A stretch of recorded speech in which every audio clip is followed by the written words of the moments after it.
Married with Channels podcast. I'm Moose. And I'm Jody. We're married. We watch TV shows and movies. Yeah. Coming up, we got a what the kids are watching. What else? There's a TV show. 1899. Yes, we'll get to that. But we'll first start off with The Menu, starring Ralph Fiennes. I refuse to call him Rafe. I know, Fiennes. right? I know. Anya Taylor-Joy, Nicholas Hoult. There's quite a cast here. But those are just kind of the highlights. The Menu, of course, by now, a thriller involving this pseudo-elite dining experience by this Uber chef who's like the top of the top, the creme de la creme. Yes. Don't burn the creme. So, yeah, the gist is, you pay, $1,500 to go to this island that is just owned by the chef, and it's his restaurant, and the staff live there, and they grow all their stuff. They smoke their own meat. And smoke their own meat. Yeah, they raise their own, proteins, goats, cows, or whatever. Yeah. And it's a thriller, so things get kind of thrilling. And, there will be spoilers coming. But There will? You're going to spoil it for people? Well, yeah, look, at this point. I don't know. Not everybody's seen it. But, we'll try and warn you when there's spoilers about to come up. Yeah. But The Menu's on HBO Max. I think it was in theaters for a little bit, but I thought this movie was fascinating, interesting. I liked it. Yeah, I did too. I'm not a foodie. Let me just say that. I'm not a food critic, but I do cook a lot, so I can appreciate the work and the care and the art for those that are at more of a higher caliber. Agreed. But I also have to say, I was rooting for Margot's character because I'm like, I don't need the pretentious garbage that goes with it, just like food. I like food and I like to eat food. Well, yeah, that being said, though, if you're going to this exclusive restaurant, if I went to, and it's probably not going to happen, but if we went to this restaurant where it's $500 a plate, oh, good Lord. I would put on my appreciate hat. I would put on my tasting hat. I'm not going there to get filled up.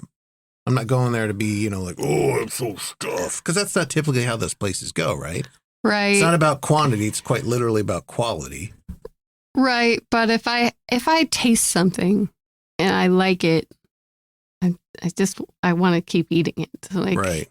As is probably what most people are and do when it comes to food, right? Yeah. It tastes good. I want to eat kind of a lot of it. Yeah. So if I get one bite of it, what is the point?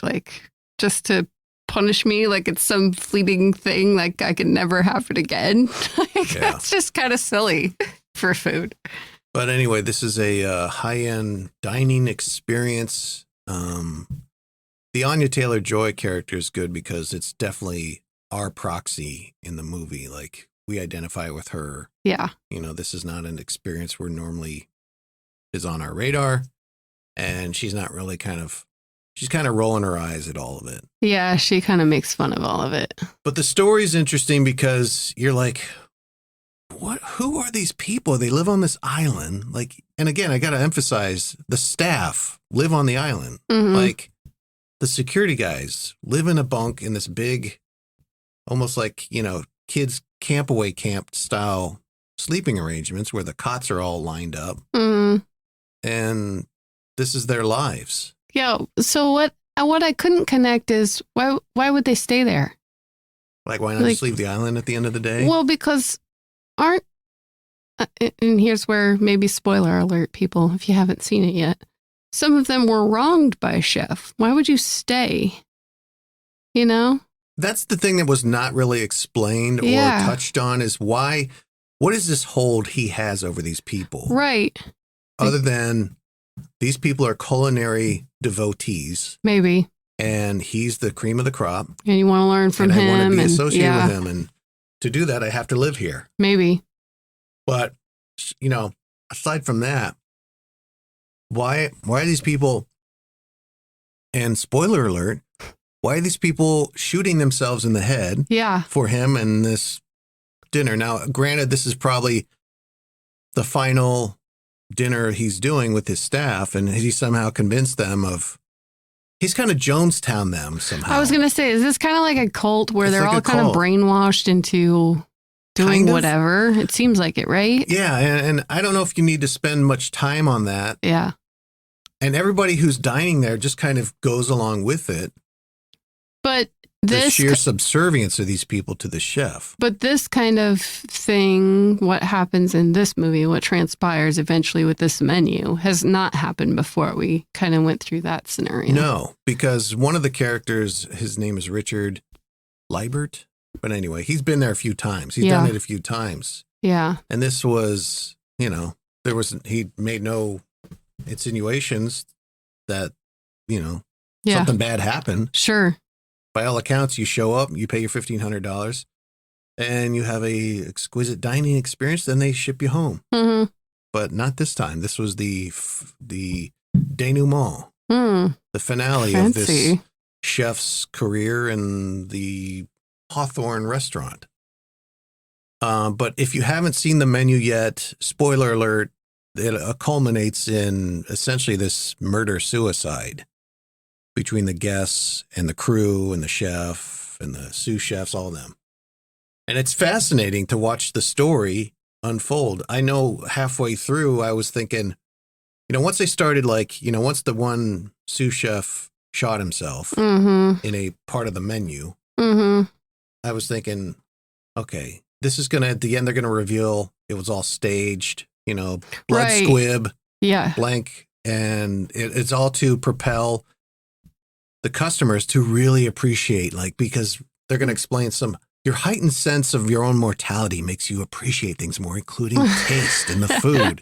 And it's all about the food and the taste. Don't just gobble your food, enjoy it, roll credits. Yeah. But that's not what happened. I thought kind of something similar that it would, because people said, oh, this dining experience, it's so exclusive and it's life-changing. And I thought maybe, they would go through, this would all be theatrical and fake and staged. Yeah. And it kind of makes them think about life. Like if you thought you were going to die, what would you think about, and how, and then you kind of think about all the regrets, and those are kind of brought to light to some of these individuals in each course, things that they've done that are kind of not so great. And, maybe it evokes a change in a person's life, I don't know. No, it's interesting how, I see the motivation behind it all. Yeah. At first, about halfway through, 3/4 of the way through, I'm like, what's the chef Swalnick? Why is he doing this? Yeah. But when he met with, and I'll play the clip here, when he met with Margot, who, to set up the clip, he sniffs out that she's in the service industry. It just so happens she's like a call girl or a hooker or something. And she had performed some weird stuff for Richard, who'd been a customer there a few times. Like she did some stuff that nothing much really weirds her out, but then he had her do and say some things that in the course of their service weirded her out. But it all kind of, the motivations made sense because of this scene here. Do you enjoy providing your services? Yes. Or I used to. Do you enjoy providing yours? Oh, I used to, but I haven't desired to cook for someone in ages. And one does miss that feeling. One does miss that feeling. So it's like this and the cheeseburger scene, then it all makes sense. He has lost the purpose for his art. Like he doesn't have the passion for it. Yeah, like he might be really good at it, but it doesn't mean his heart is in it and he loves it still. Yeah, and I think ultimately the message of this movie is like, don't ever lose your passion for that thing that you're doing. Yeah. Right. And if you are, you should get out. And maybe that's not your real calling, or your real passion. Or it is, but it's like, get out. Yeah. If you don't have the passion anymore, move on. Yeah. And the extreme example here is killed everybody and himself. Right. I think all artistry kind of has that. Like, if you're a musician and you're making music for everybody else, it kind of loses something, But if you're doing it because you feel those feelings and that, emotes through a song, it's a difference. It's a big difference. And all art's kind of that way. I think cooking can be an art as well. And especially at this kind of level. Like, yeah. Totally. And it's interesting, the clientele that are there, they're all, they've either kind of like the food critic lady has ruined careers in restaurants, even though she was kind of like partially responsible for his success. She had a couple good reviews. Then you had the actor played by John Leguizamo just doing it for the paycheck. You know, that shitty movie he mentioned. Yeah. And the tech bros, they're not in any kind of like field where it's valuable and fulfilling and soul filling. No, they're stealing from the company. They're embezzling. And, they're just tech bros just trying to squeeze a dime. Yeah, screwing people over and offshore accounts and things like that. So, yeah. And so it's interesting, like, I guess he probably picked all these people to be there to like, because some way or another, they are either responsible for how he turned out, or they are superficial assholes who don't appreciate what they're doing or who they have or what they have. Yeah. To an extent. And so I just find that kind of fascinating. And the cheeseburger scene, initially I was like, why did he let her go? Yeah. But then it made sense. It's because she challenged him. Yeah. Open up something inside him about, making a cheeseburger. He put the love into it. Yeah. He cared about what he was doing in his craft. He almost loved it. Yeah. And she, essentially pressed the right buttons. Right. And he's like, you can go. Yeah. She's like, can I have it in a to-go box? Yeah. Yeah. Yeah. And that was kind of tense. Yes. Like she took one bite and was like, you know what? My eyes are bigger than my stomach. Yeah.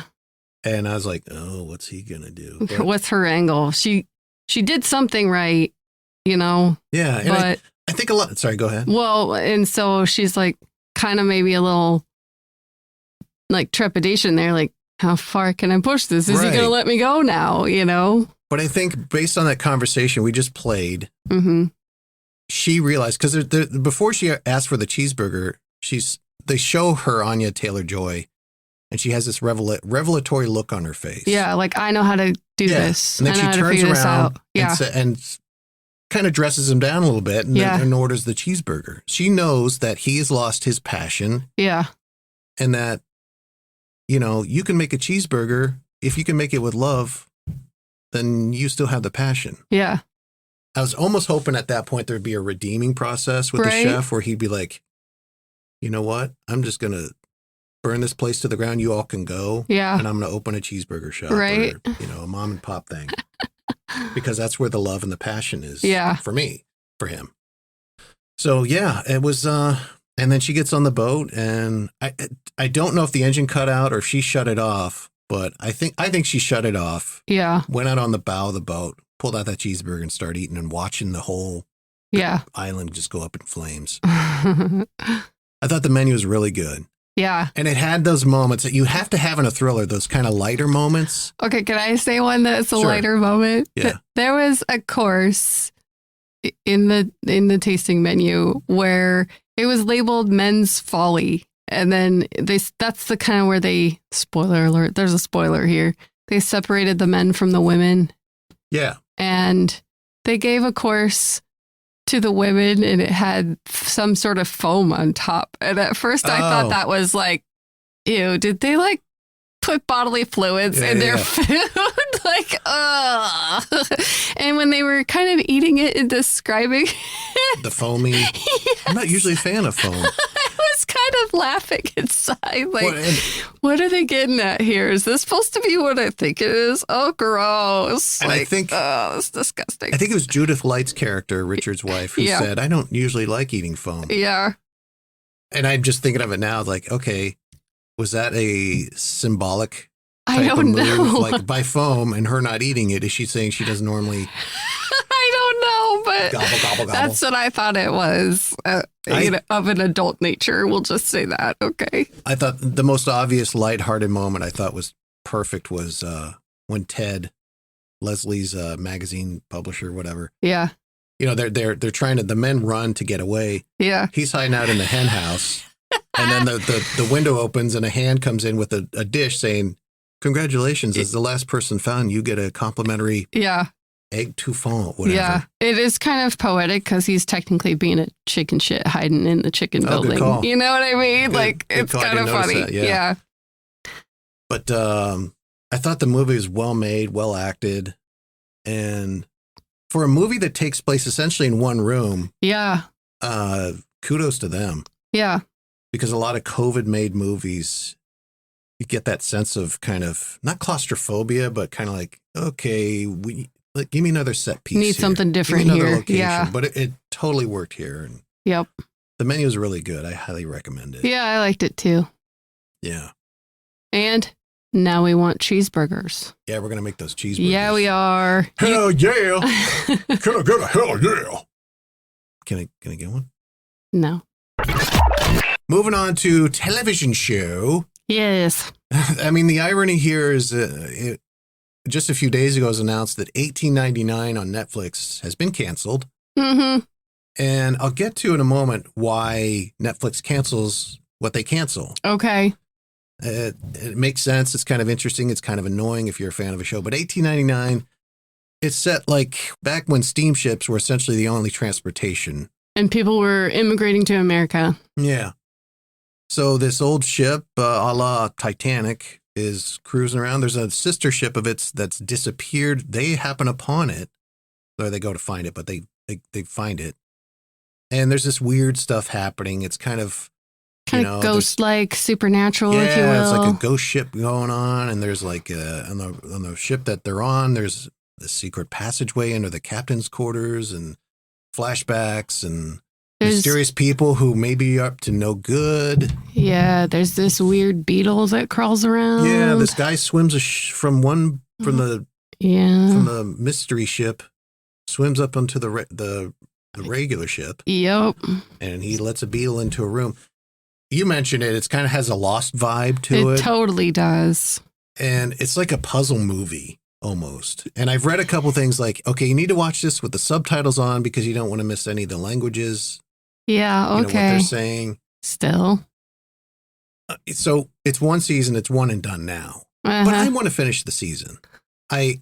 I'm not like pining for it. Yeah. But it's interesting. I think it's probably, for me, the ship stuff is kind of cool, and it's a period piece. Sure. And there's a mystery there that I didn't like it as much as you. Yeah. I think it's moving too slow. There's too many what? Like, is this a ghost thing or a sci-fi thing? Is this a curse? I don't even know what's happening here. Yeah. Like, for me, it's too much of that for too many episodes. I'll probably stick it out. Some of the acting is just okay, too. Like, some of the peripheral characters sometimes can be a little bit much. Not some of the main ones, but like the one guy whose brother was supposed to be the pastor or the priest. But, it's not really his brother because they are kind of romantically involved. Yeah. And then the rich lady who, I don't know, has something to do with the geisha girl and she's like a madam. Yeah, I don't know what she is. And the geisha girl is, we don't know the story. Yeah. There hasn't been a lot of backstories revealed yet. Well, I mean, they're episode, trying to, because you get some of the captain. Mostly the captain, but Yeah. the geisha girl, the Spanish brothers, Mm-hmm. brothers, quote unquote. Right. We don't know anything about them. Yeah. They mention a couple things. Yep. All we know is the geisha girl and the one lady, that's their mother-daughter. Yeah. And the Danish people down below in the lower decks. Yep. And then there's the doctor lady. Yeah, a little bit of her. Like her brother was on the ship that went missing, I think. I don't know. I guess. I don't know. I don't know. 1899, it's an interesting show. I kind of want to see it out, Yeah. but we won't see a season 2. I'm kind of glad for that, honestly. Like, I don't know. I heard there's a twist okay. in this season. Okay. And I think now we're kind of like, oh, well. But I think after we see the twist, we'll probably be like, oh, we need to see where this goes now. But we won't. No, but you want to tell us why Netflix canceled it? So I read something, this data company that handles streaming and analytics and all that. So Netflix is very tight-lipped about how they do things. Uh-huh. They just a year ago started put out the top 10. You know, you go to your Netflix, yeah. it shows you what the top 10 things are. Yeah, are trending now. Yeah. So there will be shows like this that get a lot of buzz and they're in the top 10. But then all of a sudden they cancel them. And the reason for that is, according to this analytics company, is that Netflix values completion. If it's over 50% completion, they'll renew it. Oh. But if it's under 50%, they'll cancel it. Interesting. Yeah. And it makes sense. You know, if people are, anybody can tune in. It's like a movie that's crappy, but it's a big blockbuster. Its first opening weekend can be huge. Yeah. But the next weekend it drops off tremendously. That's a good indication that it's not good. Sure. And people aren't going to come back for it, or Sure. word of mouth isn't going to work. So, but that's not the case here. It did have good viewership or no? It was in the top 10 and it Yeah. had buzz, but apparently the completion rate is not good on it. Like, people are getting 3 episodes in and be like, I'm done. Or 4 episodes in. Oh, consumer completion, not completion Yes. of the series or like writing or filming schedules. You're not talking about that. No. Okay. Yeah, the viewer completion. Gotcha. It's people sticking it out. Yeah. Yeah. They're not finishing the season. That's because it's moving too slow. Well, it has some pedigree. Like, it's from the creators, and I haven't seen it, but I've heard good things about the show called Dark. Okay. I've not is from seen that either. It's from some German filmmakers. It's on Netflix. It's gotten a lot of good reviews. So this is from them. But even that doesn't guarantee them Sure. getting a 3-season order or whatever. Sure. So. Well, I'm kind of glad this one's going. I might stick it out with you. Okay. All right. All right. Let's move on Yeah. to what the kids are watching. Yay! Hello, Yay! children. And we are watching, or the Yay! kid was watching. Well, we all watched. We all watched. When the sun goes down and the moon comes up. Wednesday from Tim Burton, starring Jenna Ortega. You couldn't see me, but I was dancing Yeah, Jody was shaking a little money maker over there. in a Wednesday way. Yeah. That show, it's so much more than that viral dance clip It is. from episode 3 or 4. Yep. It's very good. I liked it's very it. entertaining. The characters are all cool. Yeah. You know, if you like the Addams Family, you'll probably like this. Even if you didn't like the Addams Family, because I liked it for what it was, but it wasn't something that I had to watch Right. or anything like that. You know, it's fine. This is not as cheesy as that, you know. As the That Addams was, Family? yeah, like that was more of a comedy on television. Oh, totally. Yeah. You know, Yeah, this is more, I don't want to say serious, but it's like lighthearted drama. yeah, that's With some a good comedic way. moments. Yeah. Yep. A good cast. Yes.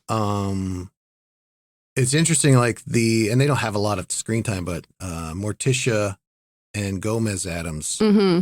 they look like the original Adams cartoon characters. Yeah, they do. Especially Luis Guzman. Initially when I saw it, I was like, oh, really? Yeah. But then I thought of the original cartoon, comic strip, whatever, and I was like, oh, yeah, he does look like him. Sure. But Wednesday's it's a really good show all the way around, like the set pieces, the production, Mhm. the mood, the tone. You know, it's definitely a Tim Burton thing. There's a mystery, which I love. There's a mystery. Yeah. It's got some comedy. It's got a little scary in there. Yeah. I think it's perfect for families. I don't think Absolutely. there's anything really scary. I mean, maybe some jump scares. Yeah. I wouldn't say for small Right. children. Maybe 10 and older, probably. And I suppose it depends on the kid. If you got a mature 8-9-year-old, fine. But Yeah. I wouldn't go much lower than that. No, I don't think kindergartners should maybe watch Wednesday for the scary monster parts.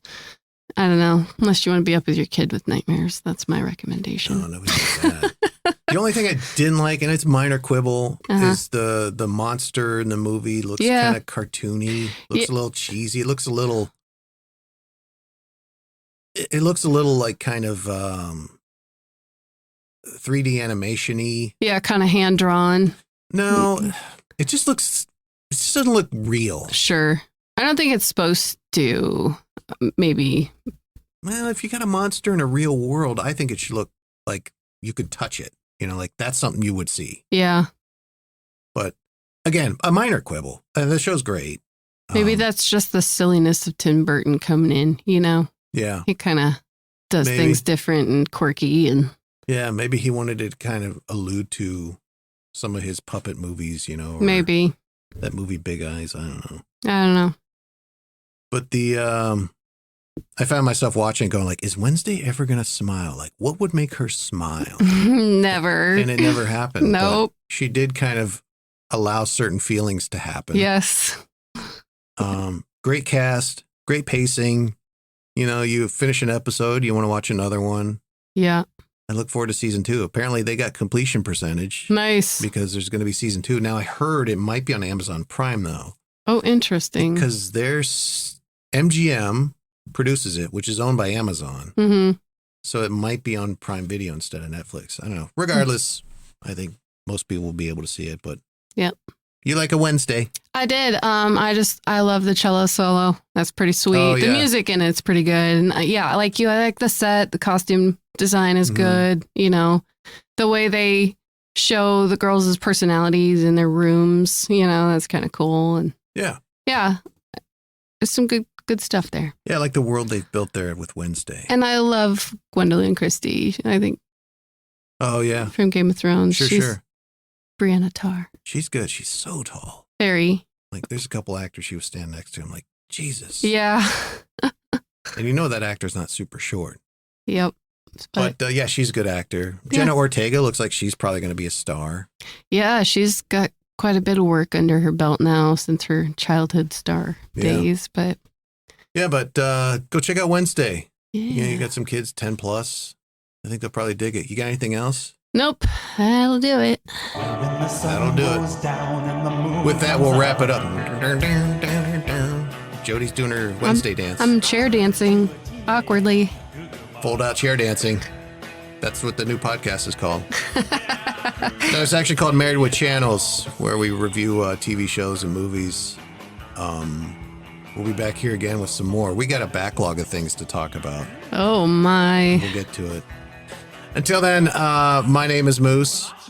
And I'm Jody. Make sure you subscribe to our channel. Share, tell your friends. We'll see you next time later. Bye.